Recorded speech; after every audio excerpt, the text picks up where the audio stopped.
Mais il n'y aura plus un enfant dans la rue. Il n'y aura plus de femmes dans la rue. Elles seront toutes hébergées. C'est le minimum de dignité que je peux ordonner, je l'ordonnerai. C'est le minimum de dignité que je peux ordonner dans le cadre de respect des droits de l'homme. Je reviendrai sur les droits de l'homme. C'est le minimum que je puisse, du moins, au départ, c'est le minimum que je peux ordonner. Ils doivent toutes, femmes et enfants, doivent tous avoir un hébergement, protection de leur dignité physique. Leurs besoins sociaux seront assurés par l'État.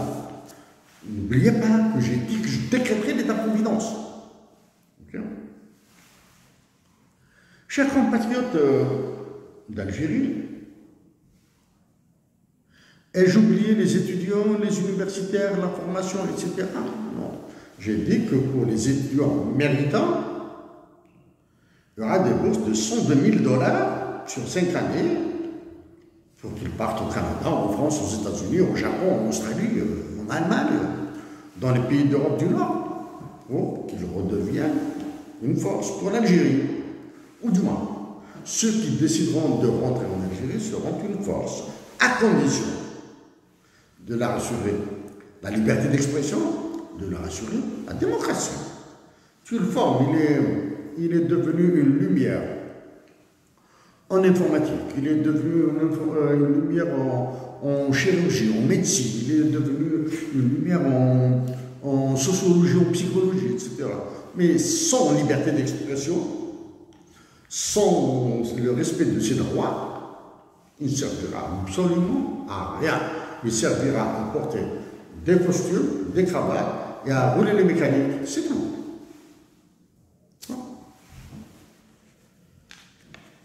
Chers compatriotes d'Algérie,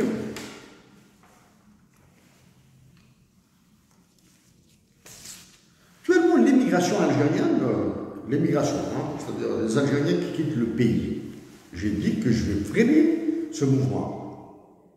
Okay? Pour freiner ce mouvement, il faut redonner de l'espoir.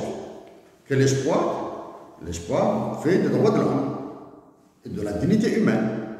Ok. Donc ça, avec moi, ils y seront, les droits de l'homme. Ah non, maintenant, un peu plus profond, juste un peu plus profond.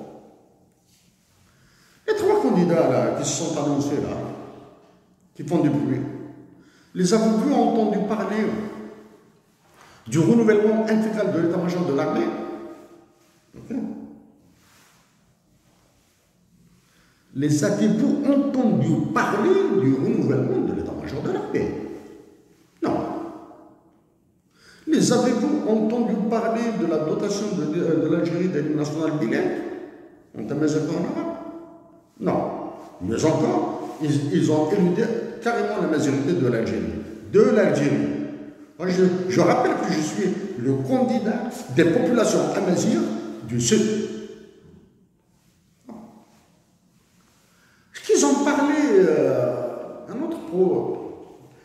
J'avais voulu l'éviter, mais maintenant, forcé à l'éviter. On parlait. Je suis forcé d'en parler. De la démonétisation. C'est en 2016, 2015, 2016. Trame de l'équité financière, etc. Celui qui dit qu'il va augmenter le chômage, celui qui va augmenter les salaires, celui qui va augmenter celui qui va encore alimenter la mafia avec les subventions, etc. Voilà, les Algériens seront recouverts d'argent. Moi, je risque de démonétiser. Et en démonétisant, il faudra un état de guerre. D'accord? Un état de guerre. Ce sera un état de guerre, il faut déclarer. Non, il y a une semaine, j'ai parlé de la fuite de capitaux. Non pas par valise, non pas par avion, non pas par conteneur, mais par bateau. Par bateau. Moins de 10 semaines après, le temps m'a donné raison. des millions d'euros qui traînent dans les aéroports, la subvention pour les importateurs de café, plus autre chose. Tout ça, c'est de la fuite de capitaux.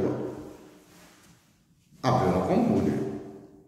J'ai parlé d'un cas un peu difficile de comprendre. Bon, ceci étant dit, parce que j'ai évité de chercher là.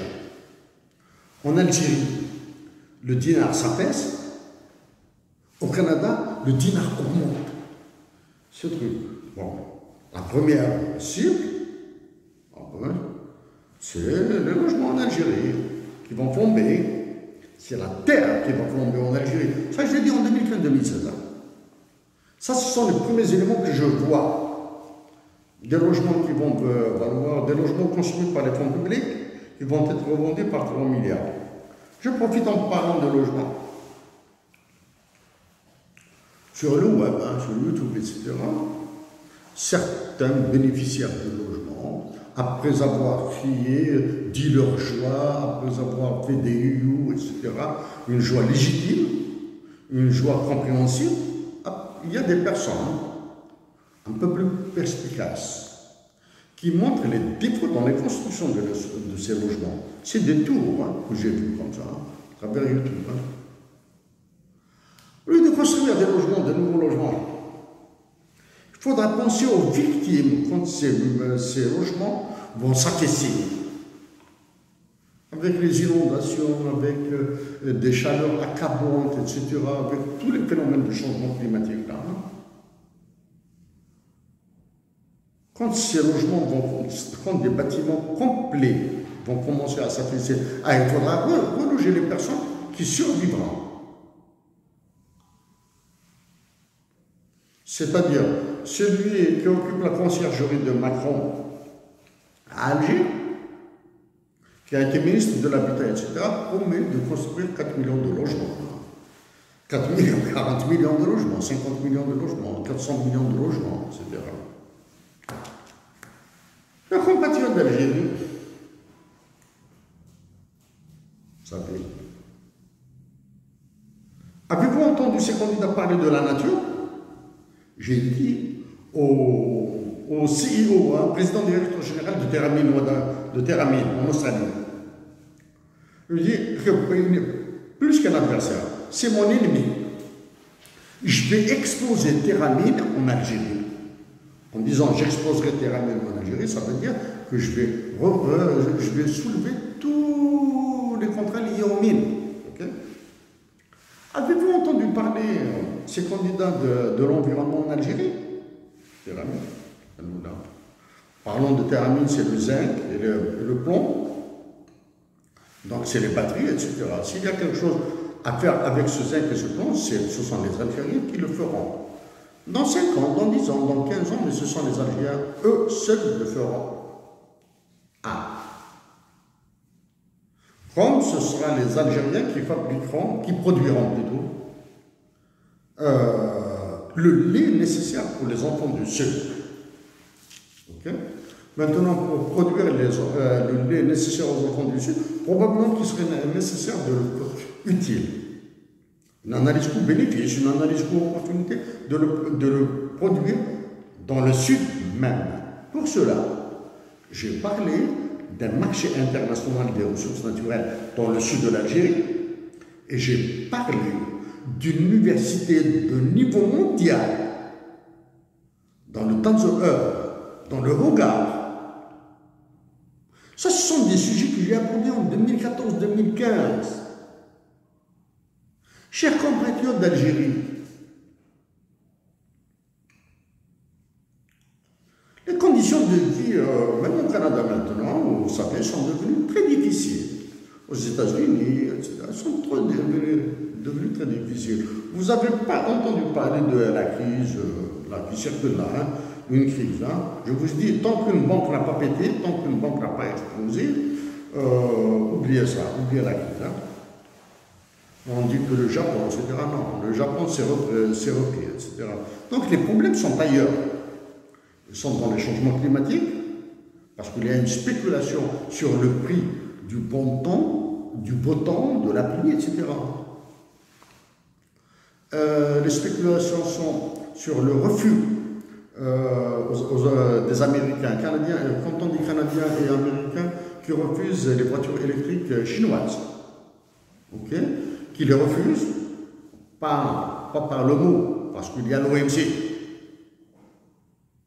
par des barrières tarifaires, 100% de douane. Bon. Ça, c'est pour les véhicules électriques. Il y a autre chose. Il y a, par exemple, le prêt des étudiants aux États-Unis d'Amérique et au Canada. Et en Angleterre, c'est de la folie. C'est des chiffres qui donnent de la folie. Hein. Moi, j'ai payé une partie, mais il reste encore, etc. Chers compatriotes d'Algérie, donc, pour moi, si je suis élu président de la République, Tamazir, ماشي تمازيغ ديال الكل تمازيغ tel que voulu par الناس معطوب par محمد هارون par حسني تحمد. Ok.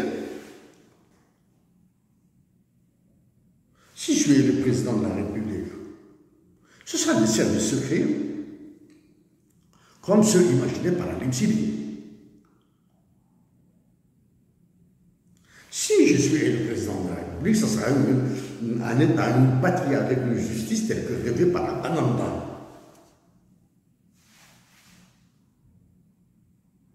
Une Algérie de justice sociale. Une Algérie de justice politique. La justice politique, c'est-à-dire le droit civil et politique. C'est pour cette raison que je parlais d'impôts sur la justice, pour le financement de la justice. C'est cette Algérie que nous devons construire tous ensemble, même si les temps sont très difficiles.